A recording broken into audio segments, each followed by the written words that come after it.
Some பார்த்துட்ருக்கோம். Find the compound interest for 2.5 years on 4,000 at 10% per annum. இது interest is compounded இயர்லின்னு தான் கொடுத்துருக்காங்க.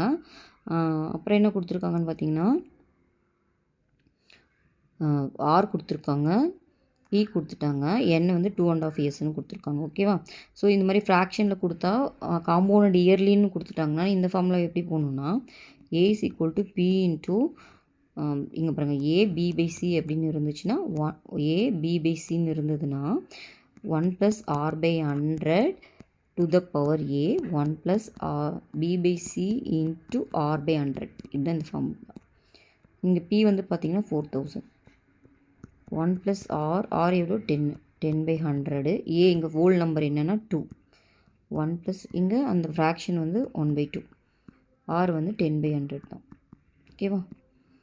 இந்த 0 கேன்சல் ஆயிரும். அப்போ 4000 எல்சி எடுத்திங்கன்னா 11/10 ஸ்கொயர் இருக்கனால 2 டைம் வரும். இங்கே வந்து பார்த்தீங்கன்னா இது கேன்சல் பண்ணிடுங்க, 20ன்னு வரும். அப்போ 21/20. ஓகேவா? இந்த 30வுமே கேன்சல் பண்ணிடலாம். இங்கே கேன்சல் பண்ணிங்கன்னா இது 2 டைம்ஸ்னு வரும். கரெக்டாக? இது 11 × 11 நம்மளுக்கு தெரியும் 121. 121 × 2 வந்து 242. 242 இன்ட்டு நம்ம 21 போடணும். போட்டால் என்ன வரும்? 242. 2 2s are 4, 4 2s are 8, 4.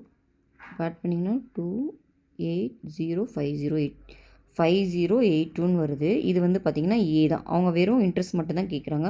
அப்போ பி மைனஸ் பண்ணிட்டிங்கன்னா ஐ வந்து எவ்வளோ வரும்? 1082. ஓகேவாப்பா? வெறும் ஐம்னா 1082 தான் சம்மோட ஆன்சர்.